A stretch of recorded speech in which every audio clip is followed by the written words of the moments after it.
XSFM입니다. I, D, W, K.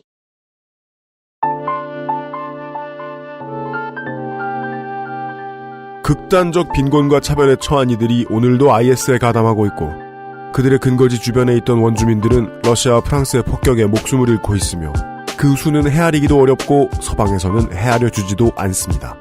그럼에도 서방의 언론은 장기적인 외교 전략에 대한 고민은 덮어놓고 반이슬람 정서 확산에만 치중하고 있다 보니 프랑스 파리 시내의 약국에는 처방전 없이 살 수 있는 수면제가 바닥난 상태라고 하죠.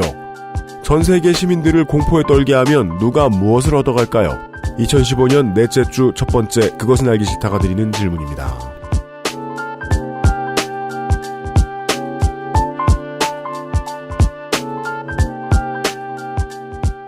지구상의 청취자 여러분, 한 주 동안 안녕하셨습니까? 주말 잘 보내셨습니까? 필스의 사건 파일 그것은 알기 싫다입니다. 책임 프로듀서 UMCU가 인사를 드립니다. 제가 만성 비염, 어제 오늘 일은 아니죠? 예, 오늘이 좀 심하네요. 저희가 위성 연결 때문에. 생각해보니까 그거 이상하다. 방송국들은 위성으로 연결하는구나. 뭐 이것도 위성일 수도 있지 않을까? 아, 위성이면 굉장히 멀구나. 위성이라기엔 빠르구나. 예. 도대체 뭘로 연결되는 걸까요? 그러게 말입니다. 예. 연결한 사람한테 물어봐야 그 사람도 모를 거예요. 하여간 시간대가 다른 곳과 방송을 진행하기 위해서 저희들이 월요일 아침 8시에 모여 있어요. 예. 예. 주말 지나자마자 바로 다시 모였습니다. 아침에 제가 원래 알레르기가 좀 심한데요. 목소리 상태에 대해서 죄송하다는 말씀을 드립니다. 사실 안 죄송한데요. 이게 제가 여러분들한테 엿 먹어라 이러고서 비염 걸리는 것도 아니고 안 죄송한데, 방송에서 보통 죄송하다고 하더라고요. 예. 이런 일 나면, 예. 죄송합니다. 이용 상임수석을 소개합니다. 안녕하십니까. 또다시 프랑스 이야기를 하게 됐습니다. 네. 예, 굉장히 난이도 높은. 난이도, 여러모로 난이도가 높았어요. 네. 예, 연결 상태도 그렇습니다. 어렵고. 잠시 후에 우리의 친구 D모사에 대한 얘기를 할 텐데, 그 D본부에서도 이런 시도를 했다가 망했나봐요. 아, 진짜요? 언제 이런 시도를 했대요? 제가 섭외하고 몇 시간 지나지 않아 잠시 후에 나오실 분을 섭외했나봐요. 예. 영업비밀 다 나오네? 그리고 녹음을 해봤겠죠. 저는 가만히 우리 XSFM 스튜디오에 앉아서 생각을 했죠. D모사에서 이것을 실현해낼 수 있을 리가 없다. 아니나 다를까. 잠깐 집어넣나 보더라고요. 네. 고생하고 있는 김창규 부편집장 및 다른 이들에게 안부를 전해요. 이 방송 듣는지 모르겠지만, 잠시 후에 이용 상임수석의 표현으로는 프랑스 얘기였는데 점점 우리에게 다가오고 있습니다. 그리고 다른 전 세계 어느 나라보다 한국이 사랑하는, 한국이 좋아하는 전략을 서방 세계에서 점점 쓰고 있습니다. 이 이야기를 들려드릴까 합니다. 광고 듣고 와서요. 그것은 알기 싫다는 에브리온 TV, 바른 선택, 빠른 선택, 1599 대리운전, 나의 마지막 시도 퍼펙트 25 전화영어, 캐나다에서 온 자연세제 빅그린 맘메이드, 프리미엄 세이프푸드 아임닭, 면역 과민 반응 개선 건강기능식품 알렉스에서 도와주고 있습니다. XSFM입니다. 어제는 난리도 아니었어. 이번 거래는 진짜 사기였다니까. 나야 알지. 내가 좀만 더 영어를 잘했어도 이런 일 안 생겼지. 근데 어떡하냐? 무역업이 12년 차에 토익도 900을 넘는데 영어는 계속 속을 썩인다니까. 영어를 책으로만 잘해요, 내가. Hey, why don't you call Perfect 25? 뭐? Perfect 25. 뭔데 그게? Perfect 25 English phone call service. 이거 말하는 거야? perfect25.com? Yeah, that's a good start. 아이에겐 자극 없이 포근한 담요, 남편에겐 얼룩 없이 깔끔한 셔츠, 아내에겐 은은한 향의 블라우스. 독한 세제 없이도 가능할까요? 합성향료 없는 빅그린 맘메이드 세탁세제. 캐나다 청정지역에서 재배된 순식물성 천연 원료만으로. Big Green 맘메이드 세제. 이대리, 맨날 살 뺀다면서 점심에 웬 소세지야? 에이, 과장님, 이건 기름지고 짠 마트 소세지가 아니고요. 아임닭 닭가슴살 소세지예요. 이것도 닭가슴살이야?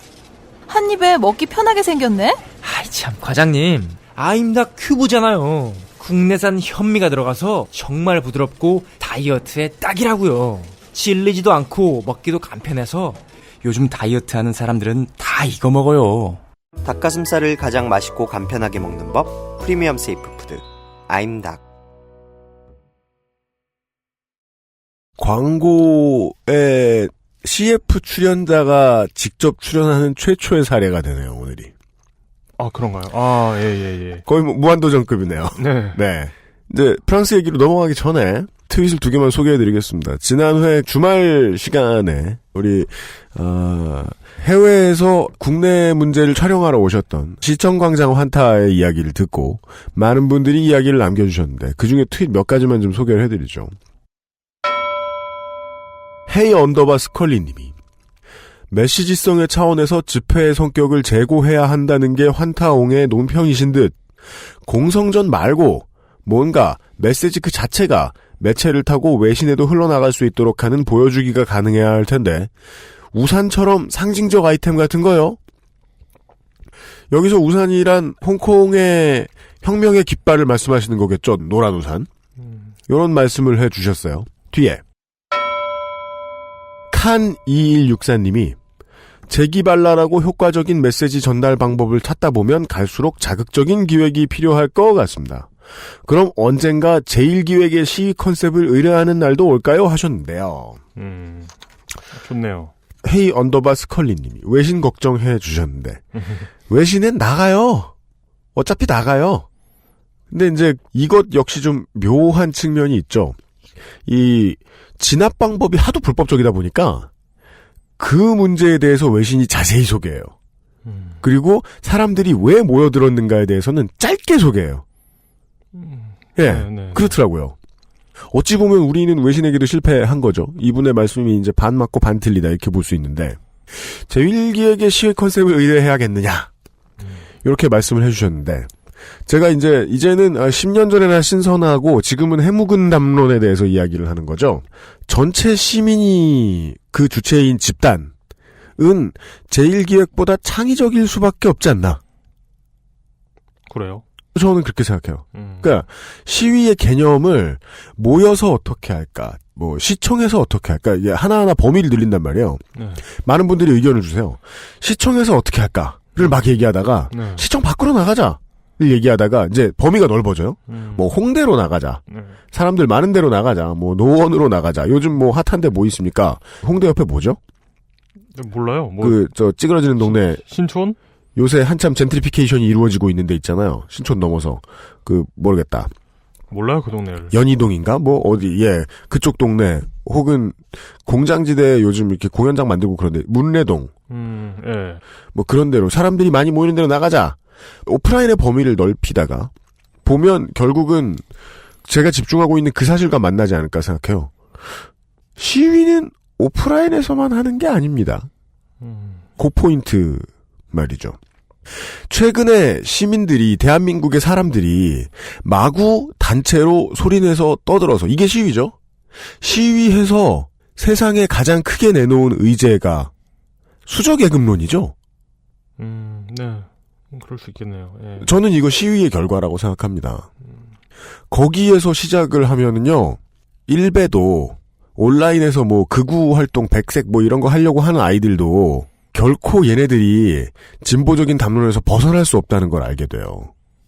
자본이 허용했기 때문에, 국가가 보장해줬기 때문에 쓸 수 있는 무제한적인 인터넷 사용의 혜택이 있으면은요, 사람들의 담론은 온라인을 타고 나갑니다. 이것은 시위의 효과를 무조건 보고요.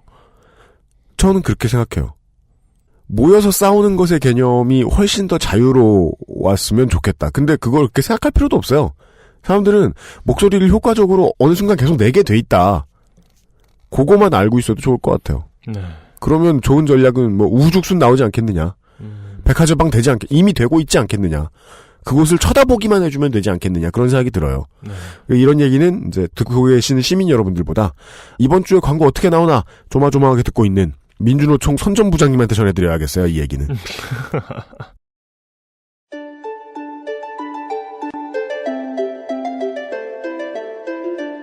외신 분석. 단어만 다른 우리 이야기. 지난주에 저희는 파리 연쇄 테러와 관련된 브리핑을 전해 들었고 그 다음에 정치권의 이야기를 들었어요. 정치권의 이야기는 듣는 바 국가별 아이덴티티를 집어넣고 이름을 넣고 할 필요 없이 그냥 정치권의 이야기라고 말하면 끝이구나. 나라들은 다 똑같구나 하는 것도 들었습니다. 온 나라에 국민들의 성향이 다르고 문화가 다르고 할진 몰라도 정치권이 하는 짓이 다 똑같다. 그러면 우리 한국 사람들처럼 이런 문제를 잘 생각할 사람들이 없을 겁니다. 외부의 위협이 들어오면 또라이들이 집권합니다. 거기로 갈 것 같은 흐름에 대한 이야기까지만 간단하게 전해드렸고요. 오늘은 그보다 범위가 넓은 이야기를 들어볼 수도 있을 것 같습니다. 왜 들어볼 수 있느냐? 저희들의 해외 연결 기술은 날로 늘어가고 있거든요. 아까이 소라 한국학자를 모셨습니다. 나와 계십니다. 안녕하세요.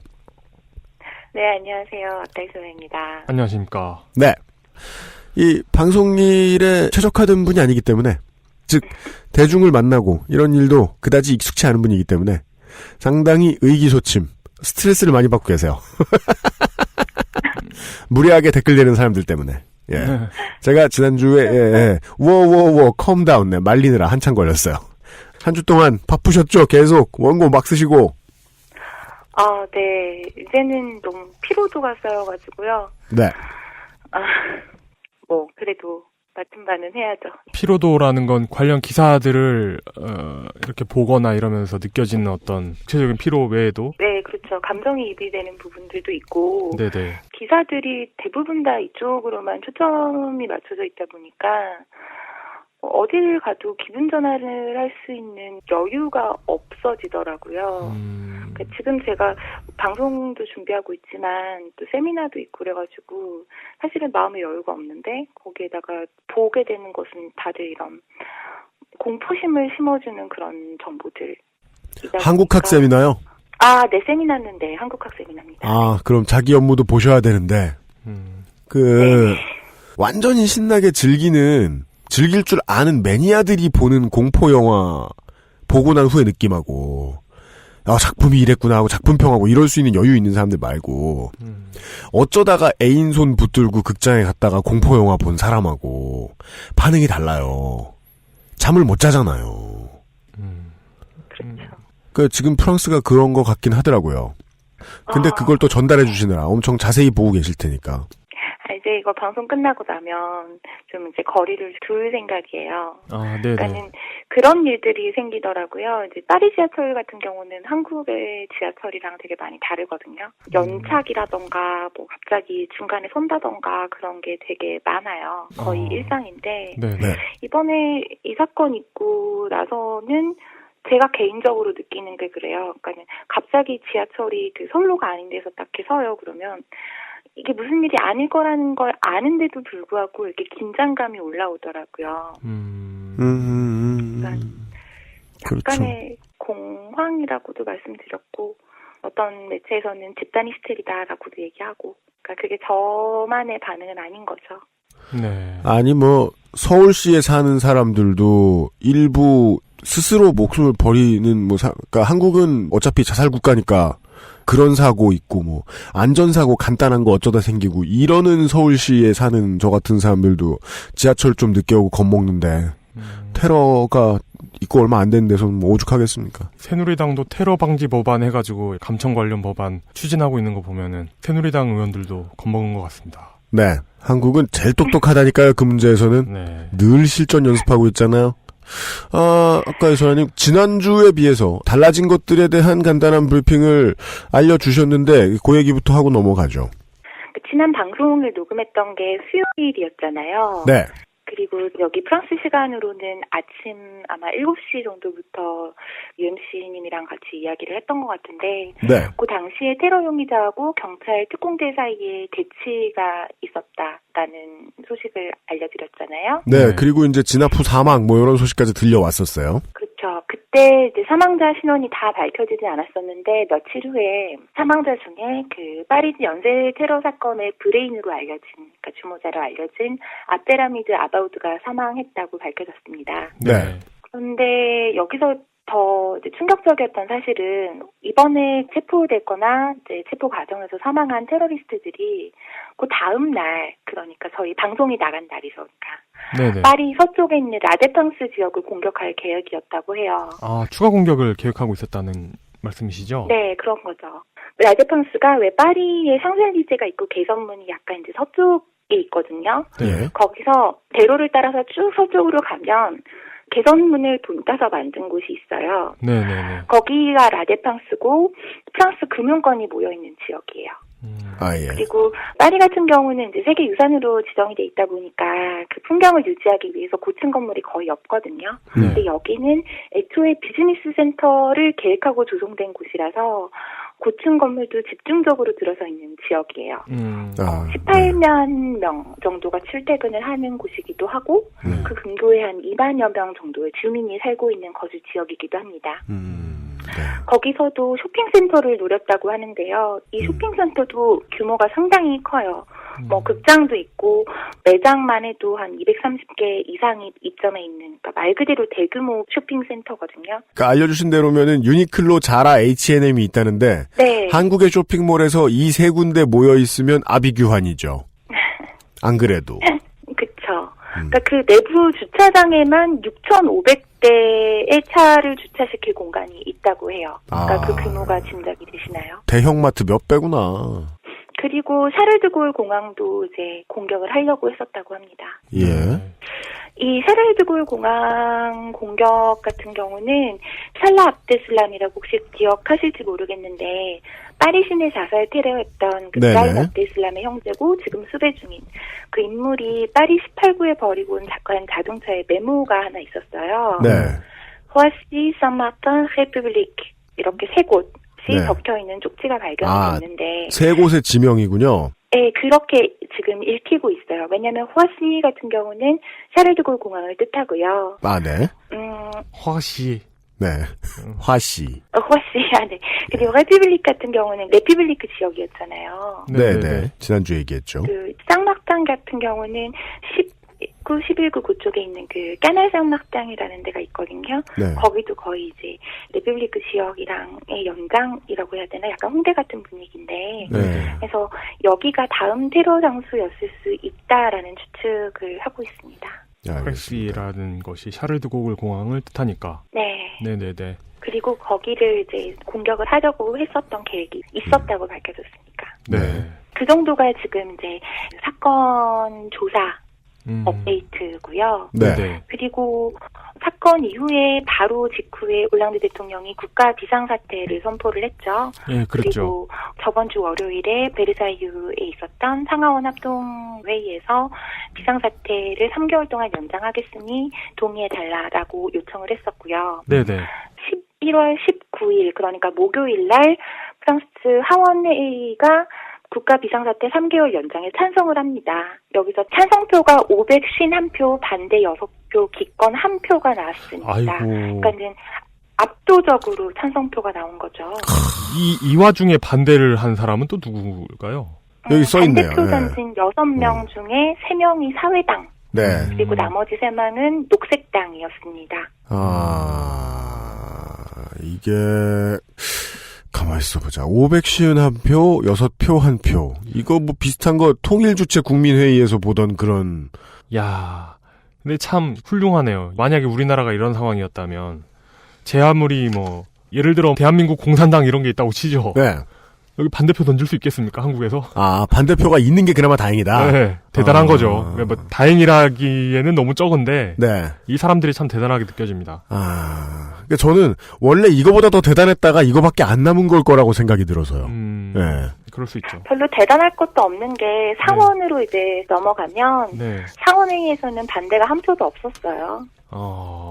그러니까요. 이미 대신에 12명이 기권표를 던졌죠. 국민들은 열심히 이렇게 자유롭게 생활하면서 저항하고 있는데 의회 수준으로 보면 전체주의에 돌입한 것 같아요. 프랑스는. 그러네요. 참고로 기권표 중에 11표는 공산당에서 나왔고요. 네. 1개표는 유럽 녹색당에서 나왔습니다. 공산당. 언젠가 통일이 되면 우리나라도 네. 이런 식이 되는 게 저는 바람직하다고 봅니다. 아니, 뭐, 그건, 네, 당연합니다. 그러니까 뭐 조선노동당이 한 10석 정도 가져가고, 뭐 그런 거 있잖아요. 동의하고 싶긴 해. 네. 그리고 참고로 시민 대상으로 국가 비상사태 연장에 찬성하는지 조사를 해봤는데 91%가 그렇다고 대답을 했습니다. 아, 의원들만 그렇게 생각하는 게 아니라 네. 국민들도 그렇게 생각하는 거군요. 네, 이건 르몽드에 실린 조사 결과인데 르몽드가 자체 조사를 하지 않았다고 해도 어느 정도 르몽드 의뢰를 한 거죠. 네, 르몽드의 편집 방향을 보여주고 있기는 할 텐데 르몽드의 편집 방향 수준과 무관하게 이게 좌냐 우냐 진보냐 보수냐와 무관하게 91% 나올 정도 했으면은 표준 편차 다 집어넣고 봐도 다른 곳에서 조사했어도 80% 넘게 하여간 국민의 대다수가 이 계엄령 같은 분위기 당분간 가도 된다라고 인정한 거군요. 네, 그런 것 같아요. 얼마 전에 저희 이웃에 사는 10살짜리 꼬마랑도 이 얘기를 했는데 네. 그 꼬마조차도 나쁜 사람들이랑 싸우려면 우리가 뭉쳐야 된다 뭐 이런 얘기를 하더라고요. 아이고.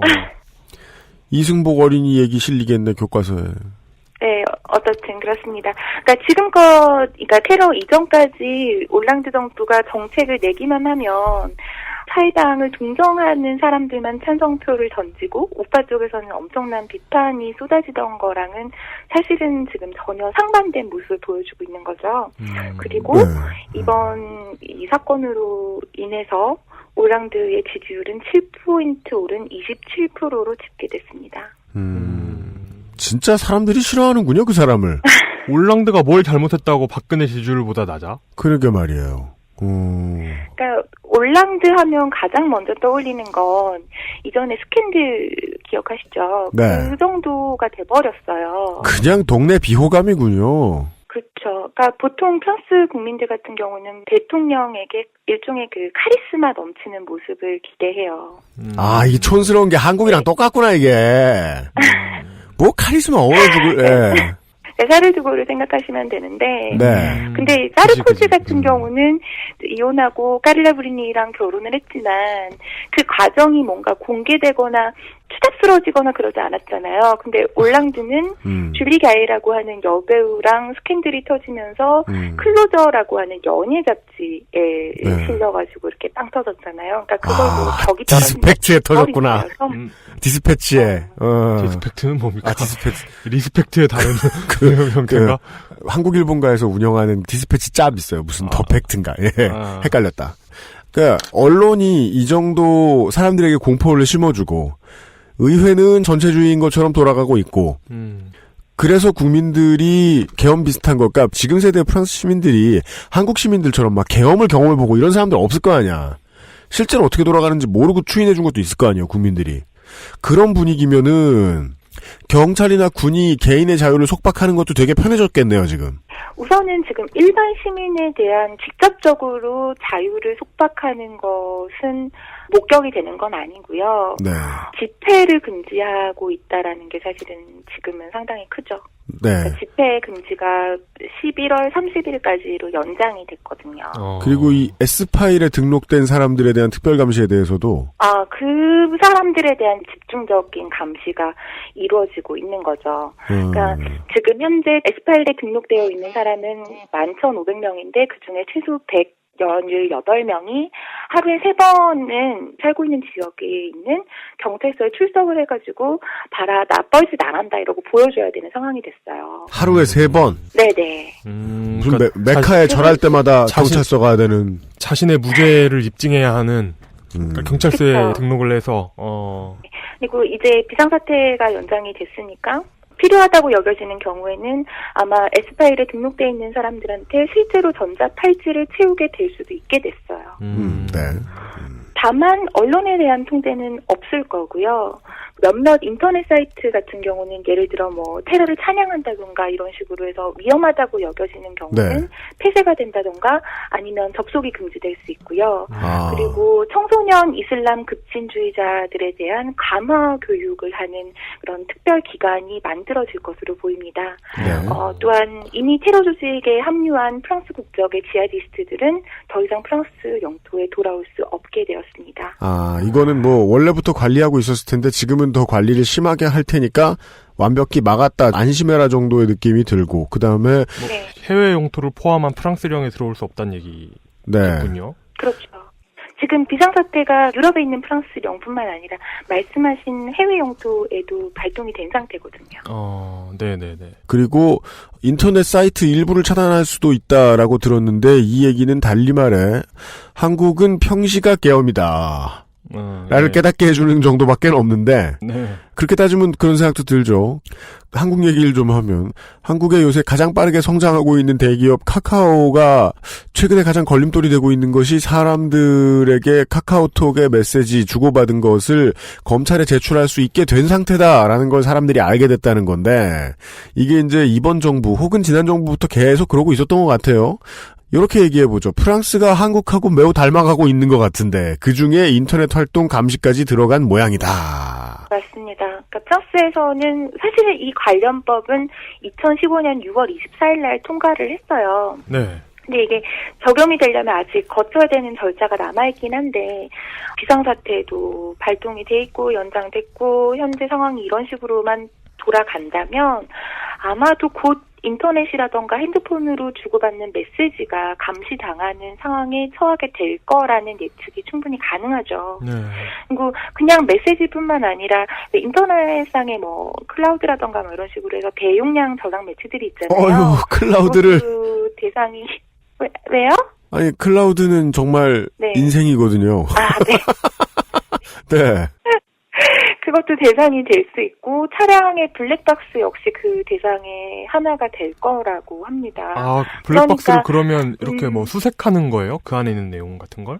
사고가 없는데 까본다. 확실하게는 모르겠고요. 네네, 알겠습니다. 그건 이제 저도 기사를 보고 지금 소식을 전하는 거니까. 그러니까 쿠리에 인터내셔널이라는 매체는 뭐라 그러냐면 11월 13일의 테러는 130명의 목숨만을 앗아간 게 아니라 우리의 사생활까지 앗아가게 생겼다고 이제 평가를 하죠.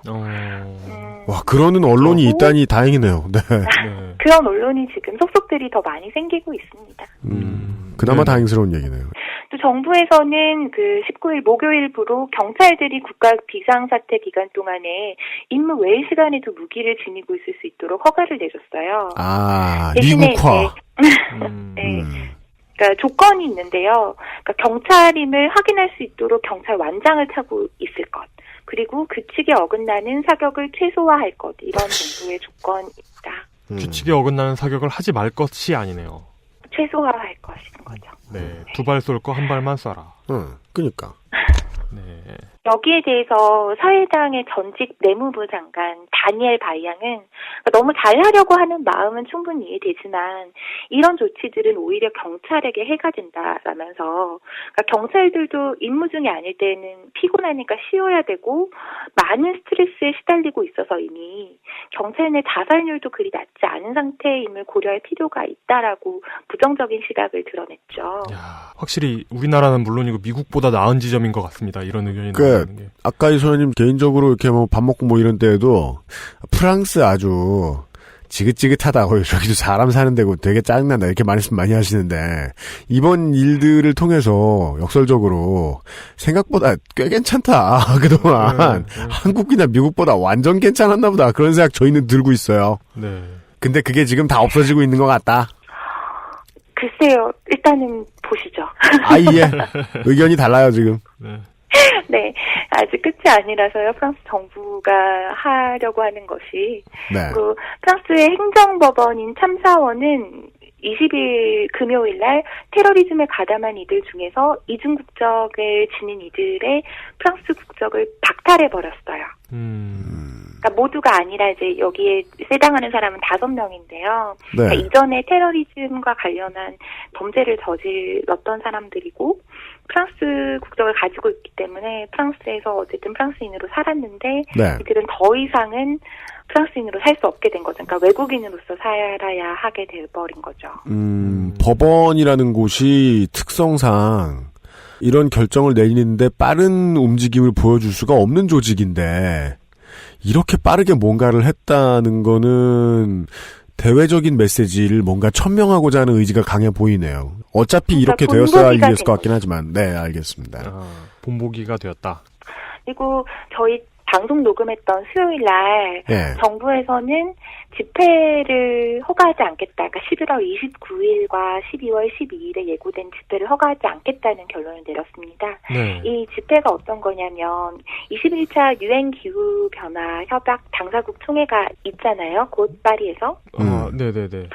이게 1월 30일부터 12월 11일까지인가일 거예요. 그러니까는 개회 바로 전날이랑 폐회 바로 다음 날에 광장에서 세계 기후 변화를 막기 위한 그런 집회, 행진을 기획을 했던 건데 네. 정부에서는 안전을 위해서 허가를 내줄 수 없다라는 입장을 취한 거죠. 그러니까 집회 불가하다. 주최 측에서는 이제 인터뷰를 하면서 우리는 어떤 식으로든지 간에 이거 집회할 거고 사람들이 모이지 않는다 하더라도 뭐 벽에 이렇게 그림을 그리든 다른 곳에서 집회를 하건 아니면 아예 그 금지 명령을 어기고라도 어떻든 우리들의 그 뜻을 전달하겠다라고 발표를 했어요. 네네. 아까 말씀드렸지만 프랑스 내 집회는 공식적으로 11월 30일까지 금지가 됐고요. 네. 그리고 프랑스를 대표하는 다양한 행사도 취소가 됐습니다. 네. 그러니까 수많은 사람들이 모이면 시민의 안전을 보장할 수 없다는 것이 이유인 거죠. 예. 혹시 리옹에서 열리는 빛의 축제라고 아시나요? 모르는데요. 여기 지금 페데 리미에 이렇게 써 있는데 이게 우리가 부천에서 보던 루미나리아하고 비슷한 거 아닌가 모르겠네. 그 루미나리의 원조격이라고 그죠. 생각하시면 됩니다. 예. 네네. 매년 12월 이거 안 한대요? 8일 전후로 해서 예. 안 하게 됐습니다. 그러니까 매년 한 300만 명 정도 관광객을 유치하는 국가적으로도 되게 유명한 행사인데 네. 결국에는 이제 취소가 됐고요. 대신에 그래도 크리스마스 마켓은 감시 및 경비를 최대한 강화한다라는 조건 하에 개최될 예정입니다. 지금 스트라스부르크의 크리스마스 마켓 말씀드리는 거고요. 네. 그 스트라스부르의 크리스마스 마켓이 히터가 켜지네. 스트라스부르의 크리스마스 마켓이 프랑스에서는 제일 유명하거든요. 네네. 그렇군요. 이것도 원래는 이제 개최가 불투명했다가 그래도 열어야 된다라는 여론이 좀 있었나 봐요. 그래서 경비를 최대한 강화하겠다라는 조건하에 개최되게 됐습니다. 네. 샹젤리제에서 진행되고 있는 크리스마스 마켓은 테러 이전부터 열렸기 때문에 중간에 취소되지는 않을 모양입니다. 네, 그렇군요. 다만 이제 예전의 분위기랑은 많이 달라졌죠. 그러니까 예전에는 이제 가면 정말 이렇게 사람들 많이 몰리고 되게 시끌벅적하고 재밌고 그런 분위기였는데 지금 아무래도 뭐 총을 든 경찰이라던가 군인들이 옆에 이렇게 돌아다니는데 아무래도 분위기가 위축되었겠죠. 이 지점도 저는 미국보다 훨씬 낫다고 생각하는 게. 그래요? 미국이 이런 분위기면 시민들에게 자동소총을 허용해야 한다는 상원 의원들이 나왔을 텐데. 우리 도널드 트럼프가. 네. 그런데 카드놀이 후보가. 이제 프랑스는 그냥 경찰들이 총을 들고 있잖아요. 아이고. 미국보다 훨씬 낫네요. 아이고. 그 역설적으로 이렇게 생각해야죠. 자유의 허용의 범위가 넓었던 나라가 이렇게 돼버리고 있구나. 그러니까요. 예. 그러니까 지금까지 얘기해주신 지난 한 주 동안의 분위기는 그거네요. 우리가 예상을 했던 바와 그렇게 많이 틀리지 않은 전체적으로 자유가 줄어가고 있고 그것에 저항하는 목소리를 크게 내기도 좀 어려운 상황이다. 네, 그러니까 현재 프랑스 사회는 안전을 최우선의 가치를 두면서 많은 부분의 자유가 재현되어 가고 있다라고 볼 수 있는데요. 네. 제가 인터넷에서 지금 현상을 잘 표현하는 그림을 하나 찾았어요. 네, 여기 대본 뒤쪽에 나와 있는 이 그림이네요. 네. 여기 제가 잠깐 설명을 드리죠. 네. 웬 되게 높은 힐을 신은 여자분이 애완동물을 데리고서 애완동물의 목줄을 걸고 걸어다니고 있어요. 힐도 뭔가 의미가 있는 것 같아요, 저는. 하여간. 그 걷고 있는 인간의 치마에는 자유라고 써 있어요. 그리고 데리고 다니고 있는 애완동물이 공룡인데 공룡의 이름은 안보예요. 안보. 실루엣은 티라노사우루스인데. 그렇습니다. 티렉스예요. 그리고 이 티렉스가 커져요. 점점. 안보가 커지고 자유가 줄어들어요. 근데 자유가 인간이잖아요. 공룡이 너무 커져가지고 인간이 그걸 못 다루고 있다가 더 커진 공룡이 자유를 잡아먹어요. 이런 그림이네요. 자유가 안보에 잡아먹히는 그림. 그렇습니다. 티라노사우루스가 사람도 먹네요. 그런 그림이네요. 네, 맞습니다. 그러니까 이런 류의 글이라던가 그림이라던가 하는 것들이 이번 주말 정도부터 속속들이 나오고 있는 중인데요. 그중에서 몇 가지를 소개해볼까 합니다. 우선 국가비상사태 조치에 대해서 리옹 3대학의 법학과 교수 마리로르 바스냥 갱씨는 르몽드와의 인터뷰에서 우려 섞인 시선으로 바라보고 있다라고 밝혔습니다.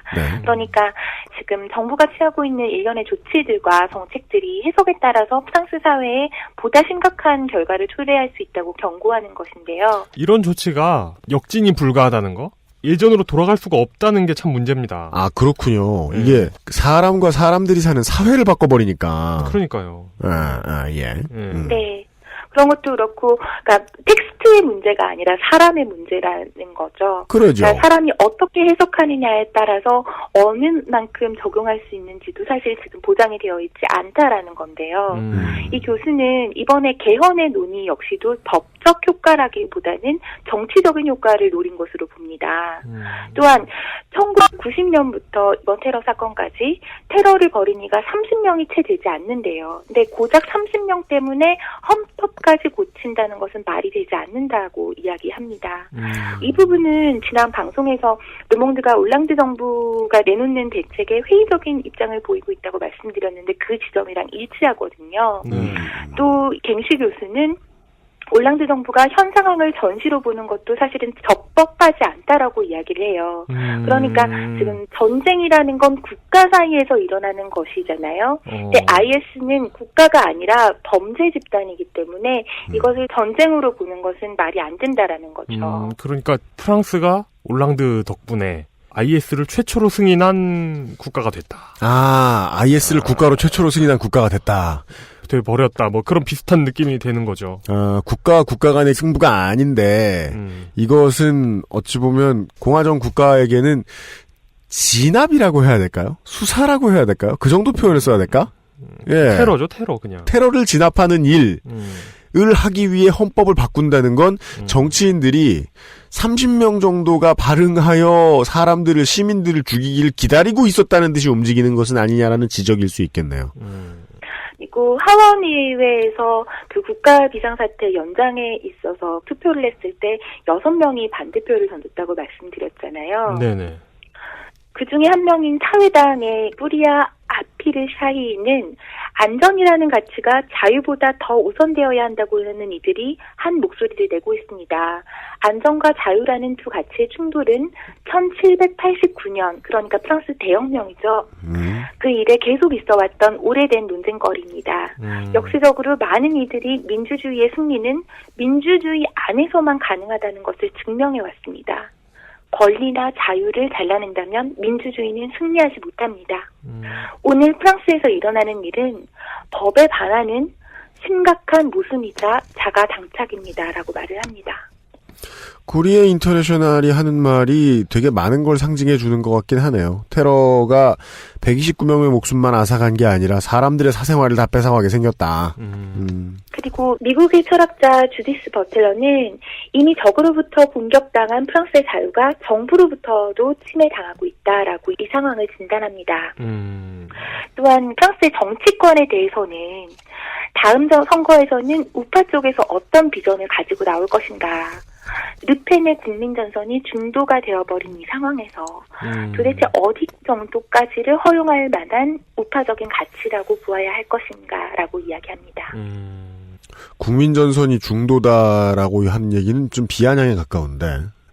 왜냐면 르펜이 원하는 걸 다 들어줬으니까요. 예, 그게 사실이면은 기존 정치권이 르펜이 원하는 걸 다 들어줬기 때문에 맞는 말이죠. 그게 맞는 표현이라면은 지금 프랑스가 한국만도 못하다라고 지금 까고 있는 거 아니에요? 우리나라로 치면 뭐 극우라지만 새누리당이 진보인 뭐 이런 식으로 표현한 것 같아요. 거의. 새누리당하고 르펜하고 좀 비슷하다고 봅니다. 사실 정치적 스탠드 자체는. 예, 맞습니다. 네, 한편 프랑스는 EU의 지하디스트 세력에 대한 강력한 대응을 요구하고 나섰죠. 그래서 유럽의 모든 국가들이 현재가 비상 상황임을 인지해야 한다면서 테러리스트 위협에 함께 맞서야 한다고 발표를 했습니다. 실제로 지난 금요일 브뤼셀에서 개최된 각 유럽 국가의 내무부 장관 및 사법부 장관 회의는 프랑스의 요청으로 이루어진 거고요. 네. 여기서 이제 압데라미드 아바우드가 유럽을 통과해서 시리아에서 프랑스까지 들어와서 사건을 벌이는 동안에 단 한 번도 유럽 국가에서 걸린 적이 없다고 해요. 그러니까 이 부분을 집중적으로 다루면서 생벤 조약에 대해서도 재검토해야 된다라고 이야기를 했고 그 유럽의 경계를 강화해야 한다라고 주장을 했죠. 네. 그러니까 뭐 이건 EU 책임론인가요? 공동 책임론이랄까요? 그러니까 같이 대응을 하자라고 이야기를 했어요. 사실 지금 유럽도 비상인 게 토요일에 그러니까 어제 벨기에 브뤼셀에서는 테러가 발생할 가능성이 상당히 높아졌다고 판단을 해서 경보 최고 단계인 4단계가 발동이 돼서 지하철도 운행이 중단되고 하는 등의 사태가 벌어졌잖아요. 지금 실제로 가장 많이 긴장하고 있는 도시는 브뤼셀이죠. 그렇죠. 그뿐만 아니라 이탈리아랑 스페인, 독일, 영국 등에서도 자국이 안전하지 않다고 판단을 해서 경계 단계를 상당히 올렸습니다. 영국에서는 테러 다음 날부터 경계를 강화했고 독일도 병력을 확충했고 이탈리아랑 스페인의 경계 단계는 지금 최고 단계 직전이에요. 유럽 남부의 국가들은 긴장을 더 많이 하겠죠. 그리고 이제는 프랑스를 넘어서 또 유럽을 넘어서 세계가 테러와의 전쟁을 선포할 기세를 보입니다. 우선 EU는 프랑스 주장에 따라서 유럽 경계 건물을 강화하기로 결정을 했고요. 근데 프랑스는 유엔에도 IS에 대한 필요한 모든 조치를 시행할 것에 대한 결의를 제안을 했죠. 테러리즘을 예방하고 중단시키기 위해서 유엔 회원국이 가능한 모든 조치를 취해줄 것을 촉구하면서 또한 모든 국가가 연합하기를 요구를 한 건데요. 여기서 프랑스는 IS에 대한 공격 범위를 시리아를 넘어서 이라크까지 확장을 시켜버려요. 참 그 유엔 같은 경우는 우리나라 언론의 문제인지 아니면 유엔의 문제인지 모르겠는데 사무총장께서 파리 문제보다는 방북 문제를 좀 더 신경 쓰고 계시는 것 같은 느낌을 좀 받습니다. 그리고 충정권 표를 의식하시는 듯한. 그러니까요. 이게 지금 요 수사가 지금 유엔의 적은 그러면 새정치민주연합입니다. IS가 아니고 EU를 뛰어넘어서 전 세계가 얘네를 쳐야 된다라고 말하는 게 가장 단호하고 합리적이면서 또라이 같은 수사예요. 맞습니다. 예, 매우 필요한 이야기를 하면서 그동안 역사가 누적시켜온 잘못을 가장 극명하게 반복하고 있잖아요.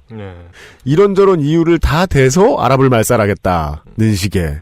이게 참 부시 부자가 싸질러 놓은 거대한 똥이라는 느낌이. 부시 부자가? 네. 안 드는 게 아닙니다, 지금. 네. 그쪽에도 이유가 있죠. 겐스께서 말씀하신 것처럼 프랑스가 내놓은 제안서에는 이번에 파리에서 발생한 테러뿐만 아니라 10월이랑 11월에 IS에 의해서 자행된 튀니지의 수스, 앙카라, 베이루스 테러 및 러시아 여객기 사건 이런 것들에 대한 비난이 포함이 되어 있어요. 그러니까 이런 걸 통째로 다 들고 가서 IS에 대한 전면전을 벌이겠다라는 의지의 표명이고요. 다만 이제 제가 주목했던 것은 러시아랑 프랑스가 연합을 했잖아요. 네. 그런 프랑스가 서방 사회에 이와 같은 메시지를 전달함으로써 결국은 시리아에 있는 바샤르 아라사드 정권을 간접적으로나마 비호하게 됐다라는 건 좀 생각을 해보아야 할 부분이라고 생각합니다. 맞습니다. 그래서 결국은 중동에 무슨 일이 있는지가 까맣게 잊혀진다는 게 수십 년째, 수백 년째 반복되어 온 논리라서 참 따분하고 그렇습니다. 네. 결국 이 안건이 통과를 했단 말이에요. 왜냐하면 우리 총장께서는 지금 충청권 표에 지금 이왕구 사태 수습에 바쁘셔가지고 지금 방북 및 저번 시간에 정당 이야기도 했었는데 그동안에는 제가 국민전선을 좀 더 눈여겨봤나 봐요. 르펜 가문. 네, 재밌는 게 그게밖에 없어가지고. 거긴 웃음꽃이 넘쳐나는 것 같아요. 저희들이 봐도. 전하자면 국민전선의 당수인 마린 르펜은 라디오 인터뷰에 나가가지고 지난 10월에 그러니까 테러 전에 프랑스의 국방부 장관이 시리아로 떠나는 젊은 무슬림들이 왜 그런 선택을 해야 되는지에 대해서 먼저 이해해야지 현 사태를 해결할 수 있다라는 발언을 한 적이 있었어요. 이 발언을 그 사람들을 이해해야 한다라고 했다가 계속 그렇게 고집을 부리다가 진행자의 지적을 받았거든요. 그게 아니다. 이걸 들어봐라. 그렇게 이야기한 적이 없다. 네. 그렇게 그러니까 이제 마린 르펜이 국방부 장관이 그 사람들이 시리아로 왜 떠나는지, 왜 그런 선택을 해야만 하는지를 이해해야 된다는 말을 거기로 떠나는 사람들을 이해해야 된다라고 말했다고 꼬투리를 잡다가 말을 꼬았어. 꼬투리를 잡다가 네, 아, 그냥 새누리당 짓을 했구나. 그러다가 이제 진행자가 개소리 하지 마라. 라고 이렇게 돌려서 우회적으로 지적을 했을 텐데. 시간이 많지 우회적이 여기선 그렇게 우회적이지 않아요. 진행자들 되게 직접적이에요. 그 국방부 장관 그렇게 얘기한 적 없다. 아, 진짜요? 없다. 네. 좋다, 거기. 좋다, 진짜. 그래서 계속 수세에 몰리니까 마린 르펜은 전체적으로 그런 뉘앙스가 있다. 이야, 멋집니다. 한국 특상품인데 그거. 신한류다. 그러니까 마린 르펜 되게 정겨워요. 우리 이웃이야. 네, 좋아요. 동네 하나씩 있는 종편본 어르신 같아요. 그뿐만 아니라 이 프로그램에서는 그러니까 현 정부가 취하고 있는 정책에 대해서는 전체적으로 만족한다고 이야기를 해요. 마린 르펜은.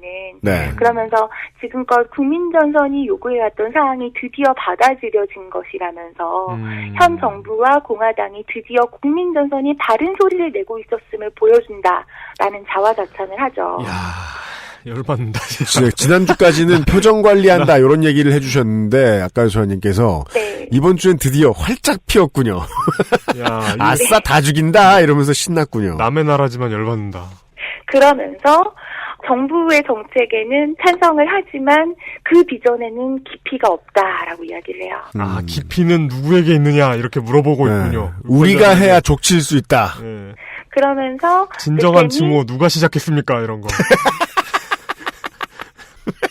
그러면서 르펜이 준비된 학살자. 르펜이 뭐라 그랬냐면 내무부 장관이 지하드는 범죄가 아니라는 발언을 했다고 언급을 해요. 근데 이것도 사실이 아니거든요. 카즈네프 장관 그런 말을 한 적이 없어요. 그래서 진행자가 그거 아니라고 또 계속 그러니까 나중에 르펜이 인터뷰 도중에 생방송이었는데 열받아가지고 가방을 챙겨서 이렇게 떠나버려요. 그래도 르펜 되게 순박하네요. 우리나라에선 이런 거 이렇게 공식적으로 말 안 하고 그냥 카톡으로 돌리는데. 마린 르펜 정치를 한국에서 배워간 사람 같아요. 그러니까 이 사람이 문제가 뭐냐면 새누리당의 여의도 연구소 같은 그런 꾀주머니가 없는 거예요 지금 이 사람은. 아 그렇구나. 왜 그 지난 지선 때 안산시장 새누리당 후보 대화하다가 자기 모르는 거 자꾸 나오니까 도망갔잖아요. 그래서 그리고 이제 전체적으로 그런 기운이 있다 드립도 하고 정치를 새누리당에서 배워간 것 같다. 예. 정치 한류. 그러니까요. 정치 한류네요. 마린 르펜.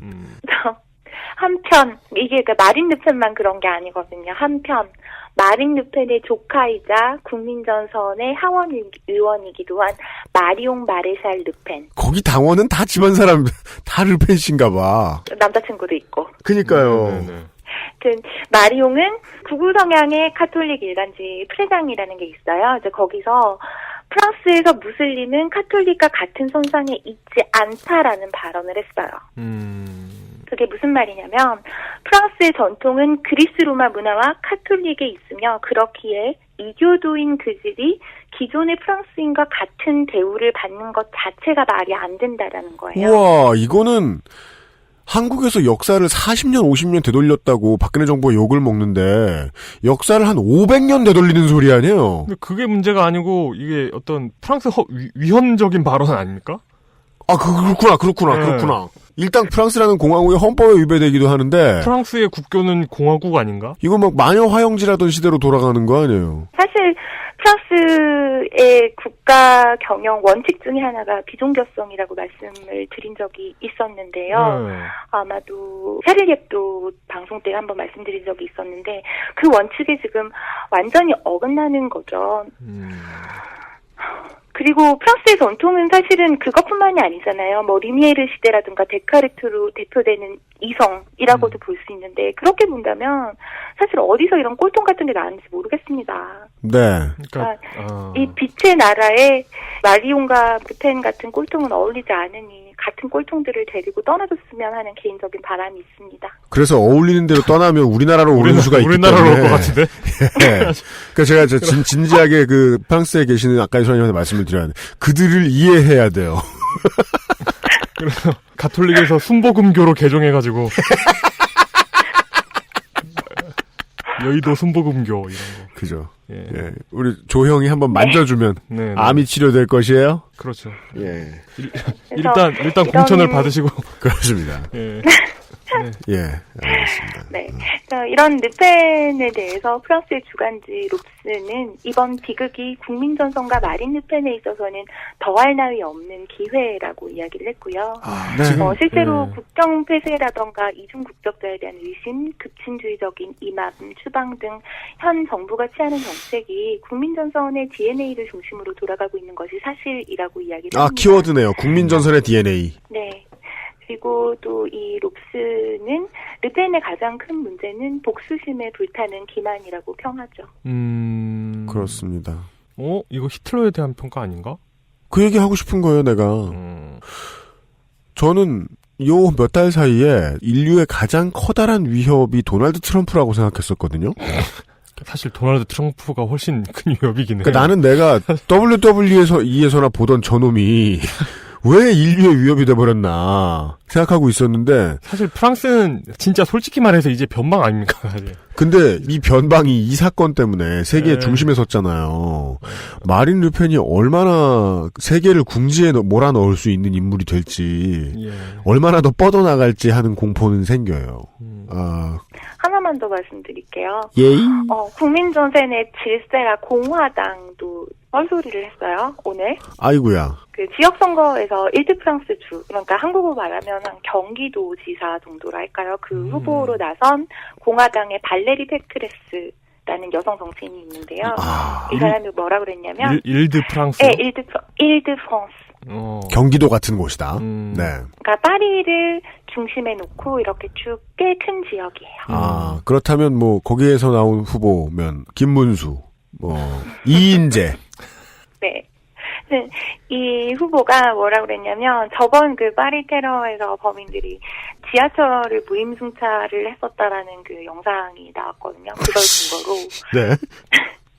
지하철 무임승차하는 것에서부터 테러리즘이 시작된다며.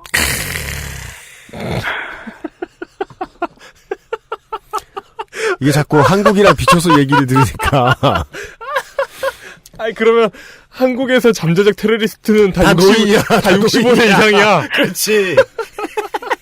65세 이상이거나 7세 미만이거나. 제가 안심이 드는 이유가 뭐냐면 이런 소리 한국에서 하죠? 네. 한 표도 못 받아요.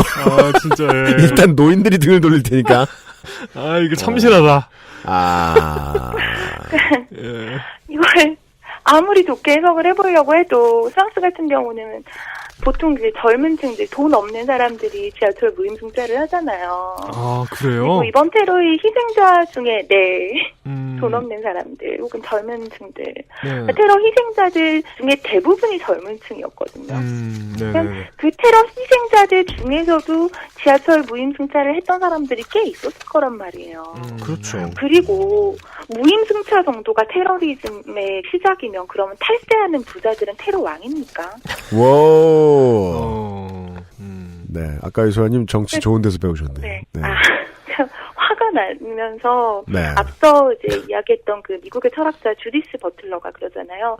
르펜이 중도가 돼버린 상황에서 우파들이 뭘 들고 나올 거냐. 이딴 거나 들고 나오고 있는 거죠 지금. 들고 나오게. 무임승차 테러리즘. 짱이다. 네. 참. 참신하다. 결혼과 출산율이 낮으니 국가에서 미팅을 시켜주겠다는 대한민국과 겨루면 질 수도 있을 것 같다. 생각이 드네요. 왠지 서울 도시철도가 곧 캠페인으로 할 것 같다. 무임승차, 양심과 테러리즘 뭐 이러면서. 알겠습니다. 그러니까 30배 추가 운임 및 대테러 방지법 이런 거. 이제 또라이 돌을 가지고 몇 번 이렇게 삭삭 그으면 테러 같은 사고와 삭삭 그으면 이제 불이 붙습니다. 근데 이 불 붙은 상황이 극우에게 도움이 되는 상황임은 당연하고 거기에 합쳐서 프랑스가 선거 전국이다 보니 수많은 또라이들이 빅 재미를 선사하고 있다. 재미만 선사하고 그냥 다 떨어졌으면 좋겠다 하는 정도를 말씀을 드리면서 지지도 1위예요, 근데. 아이고.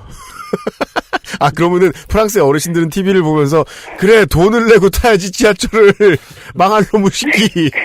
나 레지용 지사요 이러면서 경찰서에 전화해가지고 소방서. 예, 소방서에 전화해가지고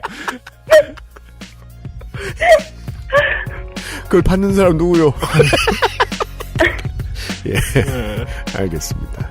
광고 듣고 와서 좀 덜 화가 나는 얘기 쪽으로 좀 틀어보고 싶긴 한데 무슨 얘기를 들을지 모르겠네요. 잠시 광고 듣고 오죠. 각 지역별 환타입니다. 지금 듣고 계신 방송은 히스테리 사건 파일 그것은 알기 싫다입니다. XSFM입니다.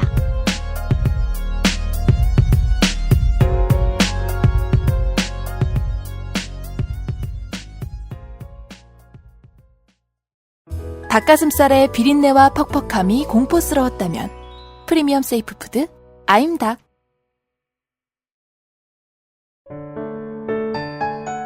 면역 과민 반응 개선용 건강기능식품 알렉스. 면역 과민 반응 개선 기능으로 국내 최초 식약처 개별 인정을 받았습니다. 써보신 분들의 반응을 알아보세요.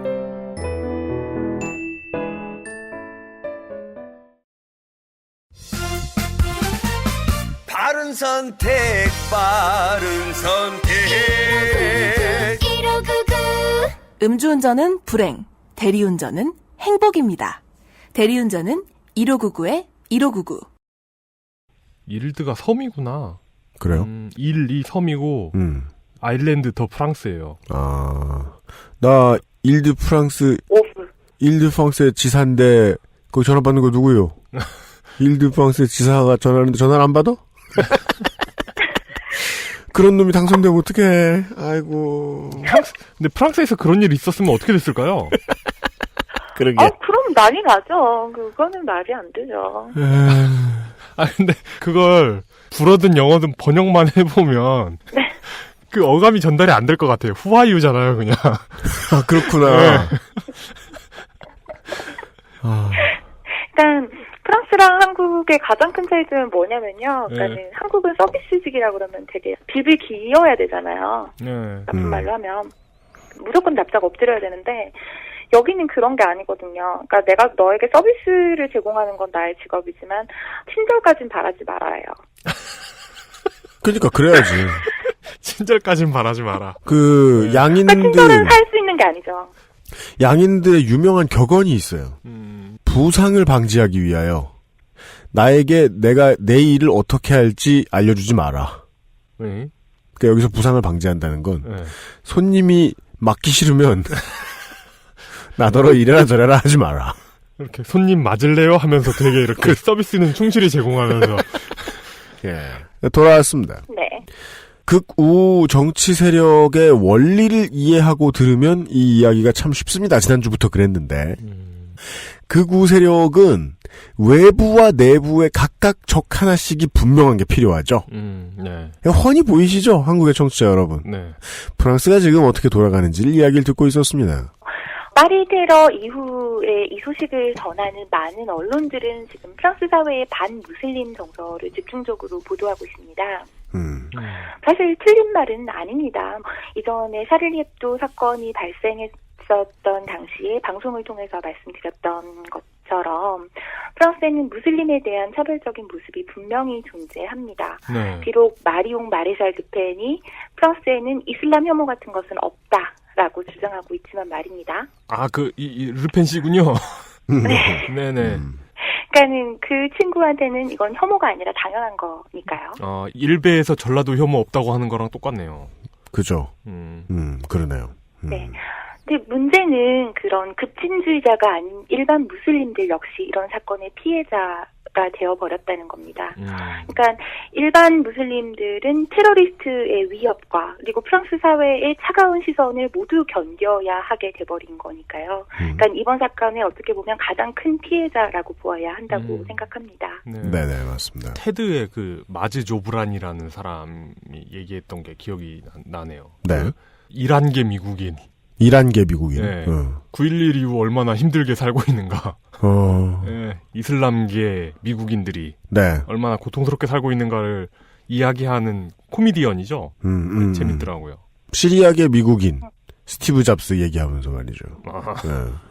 실제로 이 사건 이후에 레publi크 광장에는 어떤 한 무슬림 남성이 눈을 가리고 섰습니다. 광장 중앙에.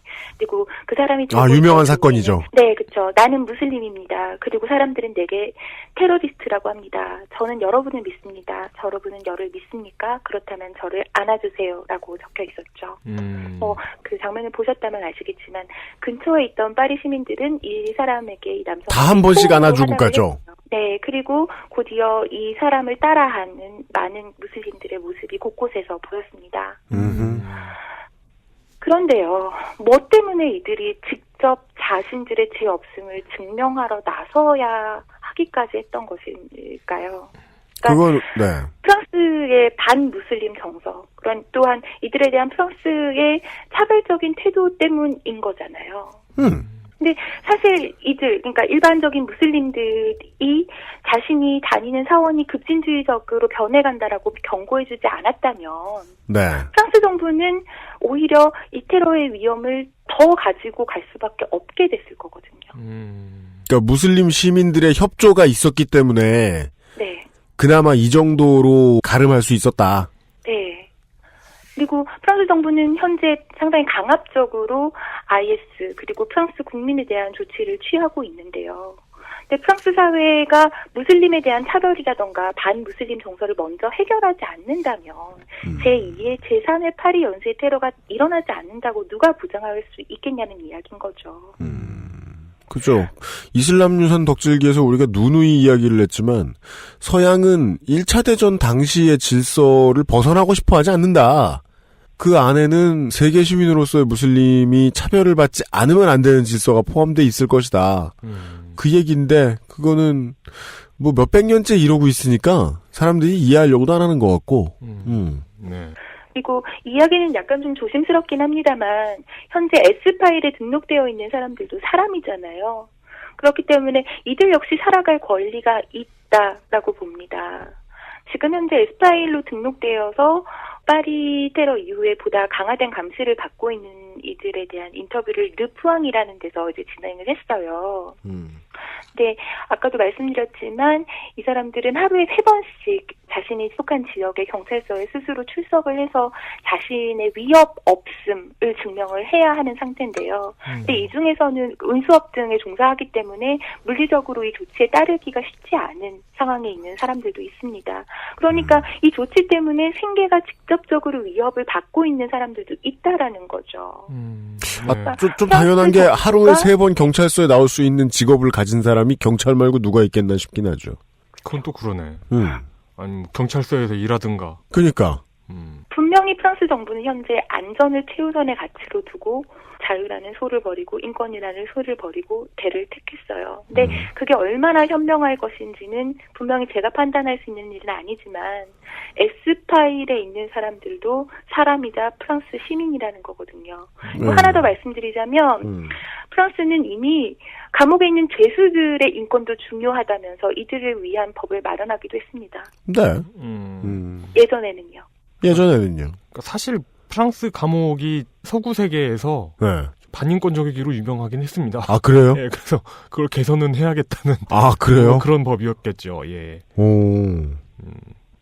그죠. 자유와 인권이라는 소를 버리고 택한 대는 왠지 르펜이라는 대일까봐 결국은. 네네. 네. 걱정입니다. 르펜 대인. 그렇죠. 네. 뭐 한국 언론에서 이야기한 것처럼 여러 곳에서 뭐 반이슬람적인 그런 사건들이 있었는데요.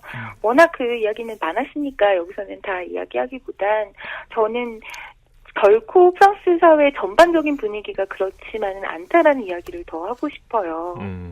예를 들면, 그러니까 사건 다음 날이었던 14일이죠. 그때 프랑스 북부의 릴에서 파리 테러 사건 희생자를 애도하는 사람들이 공항국 광장에 모였습니다.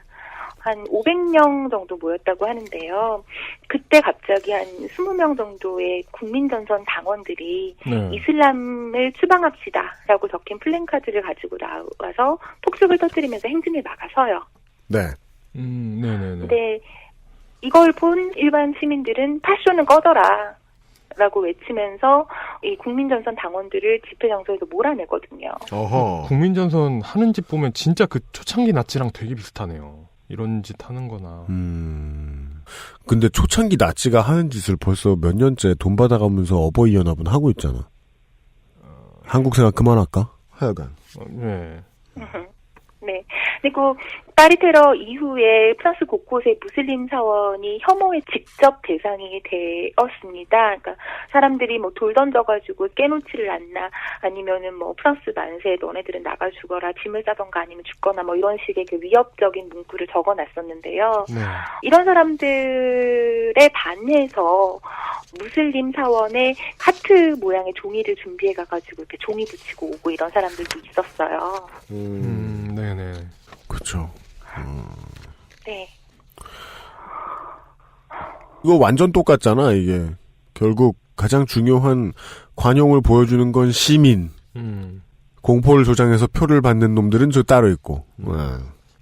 또한 프랑스 사회는 희생자에 대한 경의를 보이는데 많은 노력을 할애하고 있습니다. 프랑스 경찰은 희생자의 시체의 모습을 담은 사진이라던가 영상을 인터넷에 올리지 말라고 권고를 해왔고요. 네. 그에 따라서 많은 사진들이 자발적으로 인터넷에서 내려졌습니다. 사실 저도 이제 금요일날 사건이 터진 이후로 계속 트위터에 정보를 올리면서 좀 더 많은 정보를 전해보자는 욕심이 생기더라고요. 그래서 바타클란 공연장 인질극 있었잖아요. 그 네. 이후에 찍힌 사진을 올린 적이 있었어요. 네.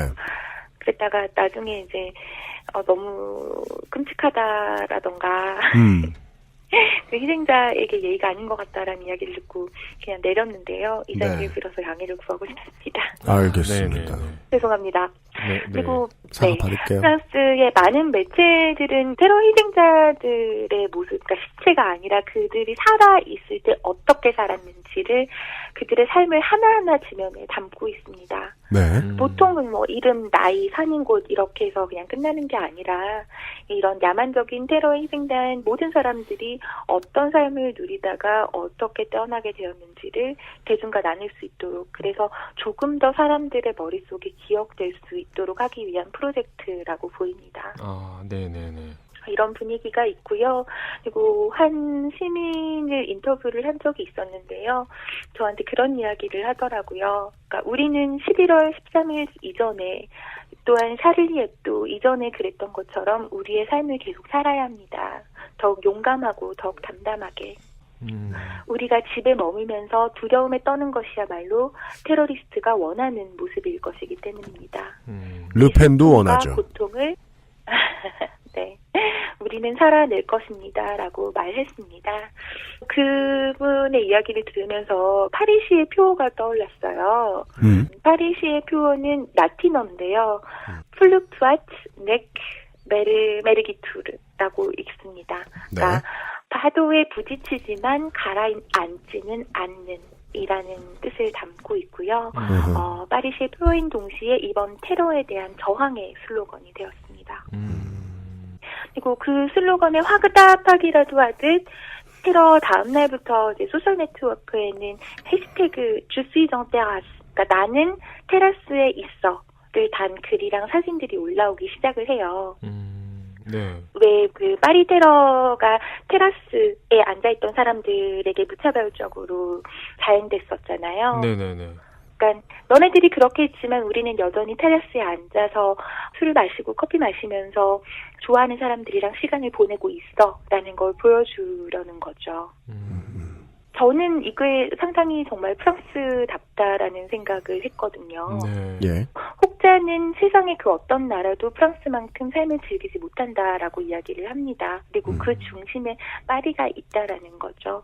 아마도 파리지앙들은 오늘 밤에도 그리고 내일 밤에도 어딘가 모여서 와인을 즐기면서 소소한 이야기를 나누는 일상을 계속해 갈 것으로 보입니다.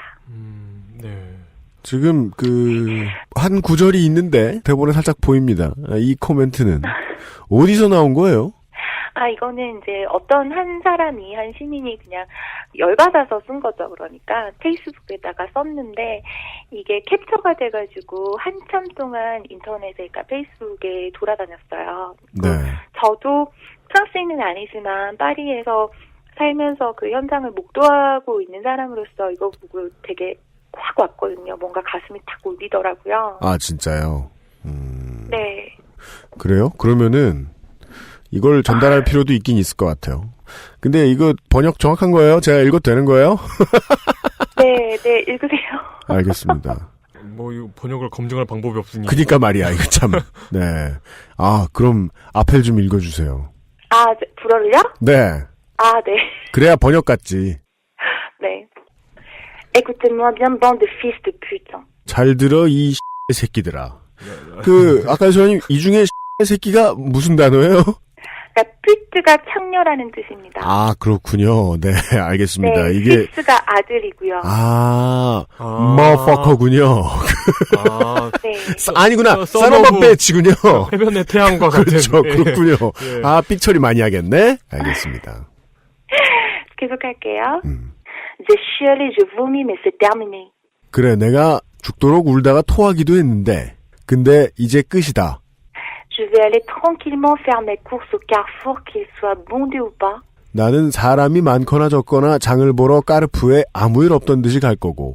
Ensuite, je vais rentrer et préparer un bon repas à la française que je partagerai avec ma famille et mes potes, qu'ils soient noirs, blancs, arabes, juifs ou asiates. 그리고 나서 집에 와서 프랑스식 맛있는 요리를 할 것이다. 그 다음에 내 가족과 친구들과 나누어 먹을 것이다. 그들이 백인이든 흑인이든 아랍인이든 유대인이든 아시아 사람이든 말이다. Il y aura aussi des meufs libres de leurs pensées et de leur cul. 그 자리엔 그게 신념이든 성적인 생각이든 자유로운 여자애들도 있을 것이고. 아, 이건 제가 번역을 약간 좀 그런 뜻이 아니에요? 그러니까 그 leur cul, 퀴가 엉덩이거든요. 네. 그러니까 엉덩이가 자유로운. 아하. 그러니까 여기서 여자라는 건 글쓴이가 남자라는 뜻이군요. 그렇죠, 네. 네, 하여간 놀 것이다. 네, 네. 네네네. On boira de l'alcool et on écoutera du rock'n'roll tellement fort que vous finirez par en crever. 우리는 술을 마실 것이고 락앤롤을 매우 크게 틀어서 당신들이 그 소리에 죽어가게 해줄 것이다. Allez vous faire foutre, allez crever, nous on va vivre, juste pour vous faire chier. 꺼져라 이 새끼들아. 나가 죽어라. 우리는 계속 살 것이다.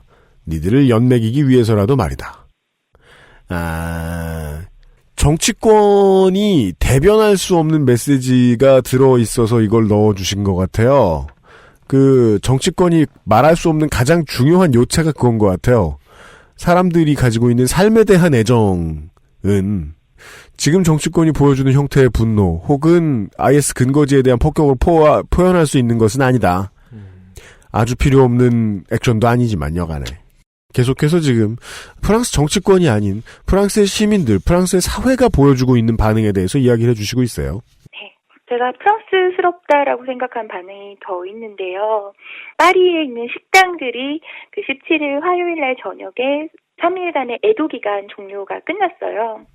그걸 네. 기념해서 시민들에게 외출할 것을 권유를 해요. 예. 물론 어떤 맛있는 음식도 지금 그 테러로 인한 슬픔이라던가 분노의 쓴맛을 없애주지는 못할 것이지만 아하. 좋은 사람들과 즐기는 맛있는 식사 그리고 거기에 곁들이는 한 잔의 와인 이런 것들은 아무래도 그 트라우마에 빠진 사람들의 마음을 따뜻하게 데워줄 것이며 사람들에게 활기를 되찾아 줄 것이라는 거죠. 이 프로그램에 참여한 파리 식당 중에는 한국인 입양아 출신 요리사 피에르 상도 동참을 했어요. 네. 그러니까 이 사람은 이제 프랑스의 무슨 요리 경연 TV에 나오는 그런 프로그램으로 유명해진 사람이거든요. 아. 물론 자본주의적인 마케팅이란 시선에서 이 이벤트를 바라볼 수도 있습니다. 하지만 아까 방금 이야기했던 그 해시태그 주스이성 때가스, 그러니까 나는 때가스에 있다라고 했던 반응의 연장선으로 이해할 수 있을 것 같은데요. 그러니까 아직 두려움이 가시지 않은 시기에 레스토랑과 바의 문을 열고 테라스에 손님을 받고 저녁에 축제를 계속하는 것 자체가 이슬람 급진주의자들이 다양한 테러에 대응하는 일반적인 시민들이 택할 수 있는 가장 훌륭한 방법이라는 것입니다. 또 한편 샤를리 heb도 사건 때도 그랬던 것처럼 프랑스 사회에서 지금 이 테러에 대한 가장 중요한 것 중에 하나는 이 사건을 아이들에게 어떻게 이야기할 것인가거든요. 네. 그러니까 프랑스에서는 애들은 알 필요 없어. 너네들은 그냥 공부나 해. 이런 식의 교육 방침을 따르지 않아요. 그러니까 아동이라던가 청소년이 미래의 온전한 사회 구성원으로 자라기 위해서는 그 사회에서 일어나고 있는 일에 대해서 정확히 알 필요가 있고요. 또한 자녀의 연령이라던가 인지 발달 정도에 따라서 더욱 적합한 교육 방식이라던가 내용을 택할 수 있도록 정부라던가 언론에서 지침을 내리거나 콘텐츠를 제공을 해요. 네. 그러니까 어릴 때부터 시민 교육을 시킴으로써 시민 의식을 심어주는 겁니다. 물론 여기서 시민 의식은 한국에서 이야기하는 말 잘 듣는 사람 만들기 있죠. 그런 거랑은 거리가 멉니다. 아, 지하철에서 줄 잘 서는 그 시민. 네. 그리고 요금을 내는. 네. 그래야 테러리스트가 안 되겠죠. 네. 이를테면 프랑스 교육부에서는 테러 다음 날에 각 학교에서 1분 묵념을 실시하고 현재 프랑스에서 일어나는 사건에 대해서 아이들이 이해할 수 있도록 특별 교육 활동을 진행하라는 지침을 전달을 해요. 네네네. 그래서 많은 초등학교에서 파리 연쇄 테러 사건에 대한 특별 수업을 실시를 했고요. 보통 이제 그림 그리기 수업을 했어요. 네. 인터넷에서도 볼 수 있는데 평화를 위한 학교라고 해석할 수 있는 에콜 pour la paix를 치면 어린아이들이 그린 그림을 구경을 할 수 있어요. 네, 보통은 그 테러 장면이 들어있기도 한데, 그러니까 총 들고 있는 나쁜 아저씨들이 총을 쏘는 그런 장면이 들어있기도 한데, 대부분의 경우에는 평화와 사랑의 메시지를 담은 그림들이 많더라고요. 지금 원고에 살짝 사진으로 보여주셔서 저희들이 잉크를 팍팍 쓰게 만든 이 그림을 지금 보고 있으니까 그러네요. 주로 큰 메시지는 다 에펠탑 모양으로 생긴 평화의 상징. 주로 그거네요. 이게 이제 어찌 보면 상징들이 가득하니까 아이들이 그릴 수 있지 않은 수준이라고 생각할 만한 막 프로파간다 포스터 같은 느낌인데 근데 상징들을 이용해서 그림을 그렸어요. 하트 모양하고 에펠탑 모양. 네. 그리고 삼색기. 그러네요. 그 한국이 놓친 게 그런 거였다는 생각도 드네요. 세월호 참사가 있고 나서 아이들에게 이것을 어떻게 전달할 것인가가 공론화됐던 기억이 없어요. 저는. 허허. 빠르고 효과적이네. 이 나라는. 저 피해자들이 어떻게 빨갱이인가를 열심히 설명했지요. 그러니까 말이에요. 네. 이게 상당히 효과가 있었다라고 생각이 드는 거는 제가 아까도 이야기했지만 이웃에 사는 10살짜리 꼬마아이랑 이야기를 했다고 말씀드렸잖아요. 네. 근데 이 꼬마아이가 10살이에요. 10살인데 연대라느니 평화라느니 이런 이야기를 하더라고요. 아까 소연이 그러니까 만나신. 지금은 한국 10살짜리가 말하는 연대는 연세대학교인데. 그러니까 말하지도 않아. 네.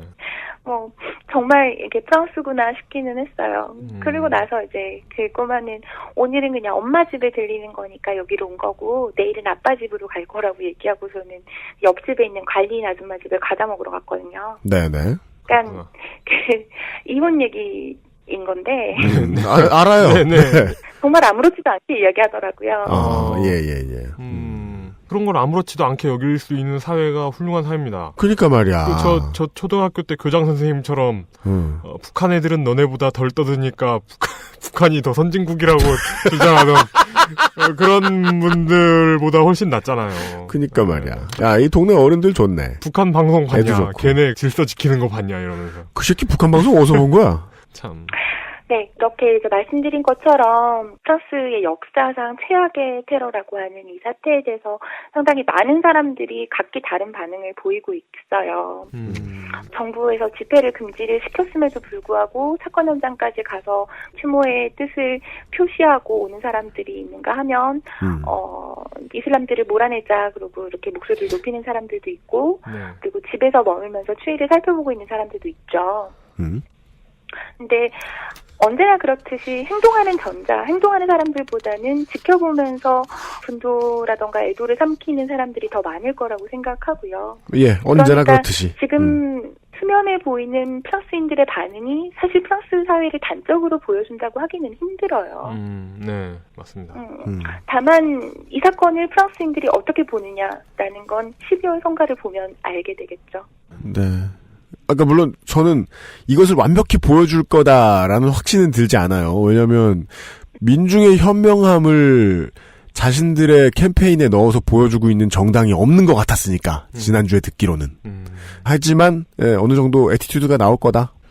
저번 시간에 말씀해 주셨던 그 아버지 르펜 결선 투표 같은 네. 사건이잖아요. 네네. 그때와 이번 선거를 비교하게 될 것 같습니다. 왜냐하면 국민전선이 약진하게 될 건 사실일 것 같아요. 근데 그 약진을 받아들이는 프랑스 국민의 태도가 어떻게 바뀌었는지를 비교할 수가 있을 것 같네요. 아, 그러네요. 그때는 이제 큰일 났다. 나라 좆됐다. 네, 우리가 어떻게 여기까지 타락했나 뭐 이런 분위기였는데 그때는. 그러게요. 맞습니다. 그리고 제가 계속 프랑스의 기사를 보고 또 머리 식힌다고 한국 기사 보면서 다시 열받고 그러면서 한 일주일을 넘게 시간을 보내왔는데 제가 드는 생각은 그래요. 파리 테러에 보이는 한국 언론의 관심이 좀 과도하다 싶어요. 아, 요 부분이 제가 지난주에 아까 유소라님하고 이야기를 하면서 나누었던 가장 중요한 포인트입니다. 재밌는 부분이죠. 한국이 보도를 잘하는 것 같고 자세히 하는 것 같다. 그리고 꽤 많이 하는 것 같다. 그럼 무슨 프랑스의 언론에서 얘기가 나왔어요. 그러면 몇 시간 후에 그 이야기를 한국 언론에서 이미 얘기를 해요. 근데 양도 많고 신속하기도 하고 세세하기도 하고. 저기서 중요한 포인트는 샤를리 heb도 건 당시와는 비교하기 좀 힘들게 훌륭해졌다랄까요? 네, 그때 샤를리 heb도 때도 제가 브라질 방송 때문에 계속 이제 그 기사들을 들여다보고 있었는데 그때는 한국 언론은 사실은 볼 게 별로 없었어요. 근데 그때랑 비교하면 이번엔 정말 그 정확도와 신속도 면에서 특히 신속도와 그 양의 면에서 상당히 많이 발전했거든요. 그러니까 이 정도면 제가 할 일이 거의 없을 정도예요. 그 10개월 사이에 한국 언론의 프랑스 특파원의 질이 어떻게 하면 이렇게까지 올라갈 수 있는 거죠? 아니면 그냥 제 생각인데요. 혹시 한국에서 그 14일 날 일이 있었잖아요. 네네네. 네. 그 일에 대한 시민들의 집중도를 흐트러 놓기 위한 건 아닐까라는 생각이 좀 들었습니다. 그러니까 우리는 무슨 큰 사고가 있고 사건 사고가 터진 다음에 나오는 기사들을 읽으면서 왜 이 이야기를 전면에 배치하지 않은 궁금증을 한국 사람들은 특히나 그 아시아 청취자분들은 늘 가지잖아요. 아까 소라님도 그런 생각을 하셨다는 건데 아까 이제 샤를리 heb도 때에 비해서 내가 할 일이 없어진 지경이다라는 게 이것들이 나를 빼나 이런 인정 욕구의 문제가 아니라 한국이 갑자기 보도를 되게 확실히 잘하네? 그 저희가 뭘까는 궁금하긴 하다. 우리 포털에 봐도 백남기 씨 이야기들 많이 안 나왔고 지금 어르신들 이제 동네에서 만나면은 그 집회 왜 그렇게 해? 전경들은 왜 이렇게 많이 다쳤어? 아무리 생각해봐도 캡사이신이 튀어가지고 다치지 않은 이상 다쳤을 리 없을 것 같은데 전경들은 그것들은 그냥 이성으로 생각해봐도 갑자기 갸우뚱하긴 하다. 근데 이 이야기가 나올 이유는 저는 분명히 있어 보여가지고 아까 이소라님한테 나머지 이야기들을 부탁을 드린 거죠. 지금부터 들을. 네, 그러니까 그냥 제 생각이긴 한데요. 제가 D사에서 D모사요. 네. 그 프랑스 특파원으로 있으면서 매일 아침에 항상 하는 게 있어요. 뭐요? 프랑스에서 가장 많이 읽은 기사 1부터 5까지, 그러니까 5개 기사를 봐요. 네. 그걸 보고 이제 분석을 하거든요. 월요일부터 금요일까지. 네. 근데 그걸 하고 나면 한국이 궁금하잖아요. 그러면 한국에서 가장 많이 읽은 기사도 클릭을 해본단 말이에요. 네. 근데 분명히 프랑스에서 가장 많이 읽은 기사는 이 일주일 동안 계속 파리 테러 소식이었어요. 그러니까 저번 주만 해도 딱 2개 말고는 23개, 그러니까 월요일부터 금요일까지 하루에 5개씩이니까 23개가 파리 테러 소식이었는데 네. 한국 같은 경우는 정말 그 집회와 그 참상에 대한 기사가 한 건도 없는 거예요. 어떻게 이렇죠? 혹시 정말 모르세요?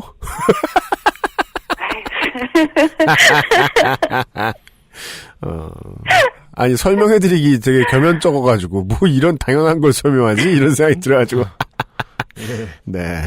그죠? 민중총궐기에 대한 기사는 클릭수 경쟁에서 빠져있죠, 지금. 인위적으로 빼놨죠, 포털들이. 네. 그렇습니다. 그리고 나중에 알게 된 사실인데요. 사실은 그 전남 보성에서 14일 집회에 참가하시려고 상경하셨다가 그 사고를 당하신, 그래서 현재 사경을 헤매시고 계신 그분이 제 친구의 아버님이세요. 백남기 씨, 네. 네, 고등학교 동창인데요. 친구랑 이야기를 하는데 그냥 문자로 이야기를 나누는데도 뭔가 상당히 응집된 감정이랄까요? 그러니까 한탄도 아니고 절망도 아닌데 그렇다고 분노만도 아니고 되게 많은 생각과 감정이 의지 안에 이거 그냥 넘어가지 않겠다라는 의지 안에 이렇게 꾹꾹 눌려 담긴 것 같은 그런 느낌 있죠. 예. 그런 걸 받게 되더라고요. 그래서 그 친구한테 내가 도울 수 있는 게 있다면 기꺼이 돕겠다라고 이야기를 하고 나서 지금 제가 할 수 있는 게 뭘까를 고민을 해봤어요. 네. 근데 저는 일단은 한국에 있지 않고 제가 할 수 있는 거라고는 그냥 제 학생들한테 파리에서 이런 일이 있었지만 그거랑 같은 시간에 너네들이 관심 있어 하는 나라 한국의 수도 서울에서 이런 일이 발생했다라고 이야기해 주는 거 정도더라고요. 네네. 그래서 특별 수업을 진행을 했거든요. 그러니까 수업을 하겠다라고 이야기를 했더니 제 친구가 너 그러다가 학생들이 한국 역겹다고 한국어 수업 안 들어오면 네 밥줄 끊긴다라고 걱정을 해주더라고요. 아, 한국 역겹다고? 네. 그럼 어떡하냐. 걱정을 해주더라고요. 뭐 일단은 수업을 해보니까 학생들의 반응은 그래요. 이상하다. 일단은. 이상하다. 이게 정말 남한에서 발생한 게 맞느냐. 북한하고 혼동하는 거 아니냐? 그렇죠. 그리고 국가가 시민을 테러리스트 취급한다. 그런 이야기를 하더라고요. 뭐 우리 일상이야 늘 빡세니까 그냥 그러려니 하는데 특히 프랑스 시민들에게는 한국 얘기해주면 아주 좋은 수업이 되겠는데요. 네. 예. 네, 이거 확실히 보여줄 필요가 있습니다. 계속해서 종북 장사하고 외부의 적을 통해 외부의 적과 함께 상생하는 이들이 집권을 했더니 무슨 일이 생긴다라는 걸 프랑스 시민에게 자랑스레 알리고 싶네요. 당신들 이번에 어디에 투표하면 이렇게 됩니다. 그리고 그 학생들한테 내 친구가 이런 걱정을 하더라까지도 이야기를 했더니 그게 제일 궁금했나 봐요. 그러니까 학교에서 진행하는 수업 자체가 한국어랑 한국 문화를 주제로 하는 거고 그 수업 시간에 하는 내용으로 합당한데 왜 걱정을 해야 하지? 이런 거였어요. 네. 그러니까 저는 사실 이 질문이 나올지 몰랐거든요. 네. 저도 한국인인지라 거기 벙 쪘다가 남한 사회는 왜 1948년에 정부 수립 이후로 물론 뭐 그렇지 않다라고 보는 사람들도 있지만 네. 뭐 현재까지 반 이상의 기간 동안에 권위주의라던가 독선적인 정권 하에 있었기 때문에 네. 한국 사회는 법과 규칙이 아니라 정권이라던가 권력이라던가 힘의 눈치를 보는 분위기가 실생활 한 사람의 개인의 삶에까지 만연해서 그렇다라는 걸 고백할 수밖에 없었습니다. 네. 그러게 그런 나라인 줄 모르겠구나 여기가. 네. 저 그냥 보이 밴드라던가 걸그룹 나와가지고 춤추고 또 드라마에서 그 애절한 사랑을 보여주고 그런 것에 일단은 끌린 학생들이 많으니까요. 알겠습니다. 네. 좋은 일 하셨네요. 좋은 거예요. 제가 아까도 얘기했잖아요. 이렇게 겁을 줘야 돼. 네, 하면서 되게 괴로웠어요. 그래요? 저는 아주 공익 목적에 지대 헌신하고 있다 이렇게 생각했을 것 같아요. 저 같으면. 이 프로파간다 이런 거 좋네요. 남쪽에 있는 한국은 프랑스의 미래다. 네. 이것들아 투표 잘해라. 네, 그렇습니다. 네, 그렇습니다. 네. 우울해하지 마세요. 네. 잘했다니까. 예, 알겠습니다. 네. 현재 테러를 당한 파리 시민들은 두려워하고 또한 서로 증오하는 것이야말로 테러 집단이 원하는 것이기 때문에 더욱 연대하고 지금까지의 삶을 이어나갈 거라고 말하고 있습니다. 정부로부터 테러를 당한 우리 한국의 시민 역시 정부의 폭력을 두려워하지 않고 서로 연대하고 행동해야 할 것 같습니다. 왜냐하면 두려움에 승복하여 숨는 것이야말로 지금 저들이 원하는 것이기 때문입니다. 파리시의 표어 플룩투아트 메르기투르는 파도에 부딪히지만 가라앉지 않는 이라는 뜻의 라틴어라고 말씀드렸는데요. 네. 이곳으로부터 9,000여 킬로미터 떨어진 한국의 시민 역시 가라앉지 않고 험한 파도를 모두 함께 헤쳐나가기를 기원합니다. 네. 감사합니다. 네. 아까 전에 그 얘기 나왔잖아요. 시민들이 가급적 가만히 있기를. 네. 이게 참 세월호 참사 때하고도 자꾸 이렇게 인상이 겹치는 게 한동안 그 이야기가 많이 오고 갔죠. 나라에 가만히 있으라. 저는 그보다 더 무서운 표현이 조용히 있으라 인 것 같아요. 정치적으로 좀 더 무서운 이야기가. 그 나라의 주인이 누구인가를 생각해보면 이 테러의 공포를 자꾸 부각시키는 것이 표가 주는 힘을 잃게 한다고 할까요? 표가 가진 대표성을 사라지게 만든다고 할까요? 즉 행동하지 않는 것의 가장 큰 문제는 목소리를 낼 수 없다는 문제잖아요. 프랑스도 계속해서 이제 시민의 목소리를 좀 조용히 만들려고 하는, 작게 만들려고 하는 움직임이 보이는데 거기에 대해서 생각보다 쿨하게 대처하고 있는 시민들이 많은 것 같다. 아까 이제 대본엔 나와 있었는데 아까 이소라님이 살짝 스킵하고 지나가신 부분 중에 이 이야기는 왠지 디모사야나 어울릴 거라고 생각하시는지. 방송 일을 하고 있는 27살의 네. 프랑스 청년이 그 이슬람 급진주의 단체가 프랑스를 타락의 땅으로 보고 있다. 그러므로 이들을 무시하는 가장 좋은 방법은 레피블리크 광장에서 난교를 하는 것이다. 참신하죠. 이런 난교는 좋아요. 그러니까 그것은 알기 싫다 해서 나온 난교 중에 유일하게 권장할 만한 이게 그 정부 여당 인사들이나 뭐 한국 고위공직자들이 하는 그런 거 말고 유일하게 권장할 만한. 예. 그렇다고 진짜 한 건 아니고요. 그러니까 진짜 하진 않았다며요. 그냥 농담이었는데. 진짜로 했으면 또 많은 부작용이 있었을 거예요. 네. 이건 테러가 아니라 천벌이 떨어질 수 있는. 네, 여기서 천벌이란 그 성서에서 하나님이 약속하신. 아니면 제우스의 번개 창이라던가 뭐 이런. 그렇습니다. 뭔가 우리는 영원히 돌을 굴려야 할 수도 있어요. 네. 예. 그때 이제 그 페이스북에서 이벤트 왜 하잖아요. 그래서 그거 했거든요. 페북 이벤트. 시민의 목소리를 들려주기 위한 난교에 당신을 초대합니다. 이런 메시지가 와 있는 많은 사람들에게. 사람들이 막 좋아요 누르고 그랬을 거 아니에요. 거기서 참가하겠다라고 누른 사람이, 클릭한 사람이 2만 명이 넘었어요. 아, 진짜? 물론 저도 세상을 모르는 사람도 아니고 시사 프로 하는 사람으로서 한 치 앞을 내다볼 수는 있습니다. 안 하는 게 낫죠. 안 하는 게 나았는데 그런 제안이 돌아다니고 목소리가 돌아다니고 우리의 존재가 무겁다는 걸 보여주자. 니들이 하는 말이 우습다는 걸 보여주자. 그렇게 사람들이 말할 수 있고 그게 들린다는 것만 가지고도 한국 사는 사람 입장에서 매우 부럽다. 저는 딱 그 얘기로 마무리 짓고 싶어요. 정치권이 이랬으니까 큰일 났다로 마무리하고 싶지 않아요. 그 사실 오래 하면서 이해가 자꾸 그쪽으로 깊어지고 있어요. 나 또 이렇게 이런 얘기 할 때마다 맨날 아이로봇 꺼내잖아. 이렇게 비키가 살인마로 변해가듯이 제가 자꾸 변해가고 있는 것 같아요. 사람들이 살아가는데 긍정적인 변화, 공익 목적으로 뭔가를 방송을 하고 싶으면 그러면 사람들이 살아가는데 변화를 가장 크게 줄 수 있는 건 정치인들이잖아요. 그럼 그 정치인들을 보여주는 방송을 해야 할까? 그들의 이야기를 전달할 수는 있는데 결론은 사람들이 어떻게 생각하는가를 얘기해 주는 게 맞는 것 같아요. 정치인은 우리가 일 시키면 일해주는 사람들인데 그 사람들이 주인공 아니잖아. 그 사람들은 하여간 어떻게 저렇게 일하고 있고요. 지금 보기에 아까 이소라님이 전달해 주신 대로 생각보다 멍청한 것 같고요.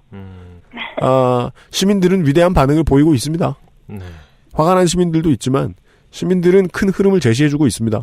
정치권은 못 보고 있는데 알게 뭐예요 우리가. 차라리 신경 안 써주는 게 맞을 것 같기도 해요. 네, 그렇습니다. 네. 그런 이야기. 저희들이 한국에 계신 그리고 전 세계에 계신 청취자 여러분들이 사태를 파악하는데 충분한 도움이 되었을진 모르겠지만 제가 보기에는 일단 저는 충분한 도움을 받았습니다. 이야기 길게 많이 들려주신 한국 학자이신 아까 이소라님. 프랑스 이야기 들려주느라 2주간 수고가 많으셨습니다. 예, 고생 많으셨어요. 아유, 감사합니다. 네. 감사합니다. 감사합니다. 수고하셨습니다. 아유, 수고하셨습니다. XSFM입니다. 연약한 아기 피부에 닿는 섬유를 부드럽게. 정전기나 세제 찌꺼기 걱정 없는 아기용 섬유 유연제. 빅그린 맘메이드 베이비 패브릭 소프너입니다. 캐나다 청정 지역에서 재배된 순식물성 천연 원료만으로 Big Green 맘메이드 패브릭 소프너. 카카오톡으로 지난 수업 내용을 확인하고 반복해서 연습할 수 있습니다. 늘어난 실력을 매일 알려주는 전화 영어 Perfect 25.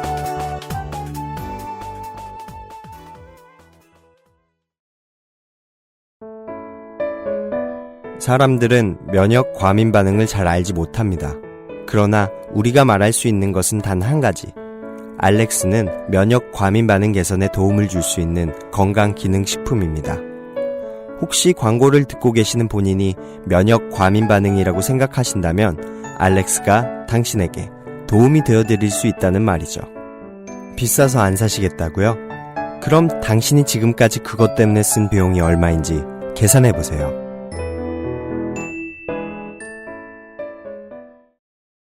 광고 듣는 사이에 아까 소라님과 파리의 살인적인 집세에 대해서 부동산 문제 이야기를 나누고 심심한 위로를 받았습니다.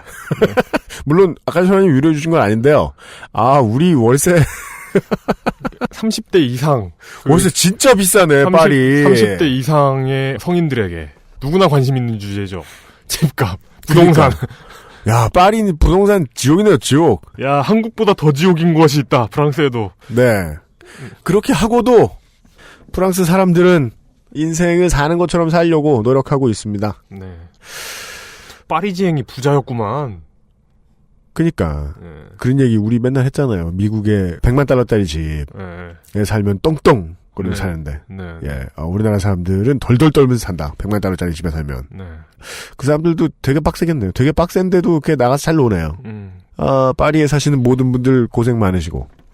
앞에도 얘기했습니다만은 저희들은 파리를 보여드리려고 오늘 이 방송을 준비한 게 아닙니다. 실제로는 시리아를 이야기하고 싶었고 베이루트를 이야기하고 싶었습니다. 그리고 이 파리 시민들의 반응은 왜 자꾸 정치권보다 시민의 반응을 자꾸만 얘기하고 싶냐면 또 다른 이유 중에 하나가 유럽과 미국의 열강의 정치권들처럼 역사 앞에 위선적이지가 않아요. 그 부분을 좀 얘기하고 싶었어요. 네. 역사의 위선이 어느 틈에 생겨나서 이런 일들이 발생을 한 건가? 이걸 어떻게 이해를 해야 되나? 유럽 안에 들어와 있는 무슬림들의 이야기를 가지고 이번 주말에 다시 만나 뵙도록 하겠습니다. 네. 한국의 정치권은 역사 교과서 문제를 지금 뛰어넘으려고 애를 쓰고 있는 것 같습니다. 뛰어넘었죠, 뭐 사실. 그런가요? 예. 대충 하고 나머지 걸린 일들 좀 열심히 했으면 좋겠습니다. 조문은 그냥 병원 가서 한 30분 하고 10분 하고 오면 되는 거잖아요. 사진 찍히는 것 같으면 한 5분 하고 오면 되는 거 아니에요, 조문. 뭐 그럴 수 있죠. 예. 조문 빨리 하고 와서 일했으면 좋겠습니다. 네. 그리고 언론은 조문하는 거 빨리 찍어가지고 빨리 내보내고 다른 거 취재했으면 좋겠습니다. 네. 일종의 사설이네요, 저희가 지금 떠들고 있는 얘기가. 네. 빨리 끝내고 일해주세요. 그것은 알기 싫다. 이번 주말 시간에 금요일 시간에 다시 만나 뵙도록 하겠습니다. 별 이변이 없다면은요. UMC의 책임 프로듀서와 이용상 유수석이었습니다. 주말에 뵙지요. 감사합니다. XSFM입니다. I, D, W, K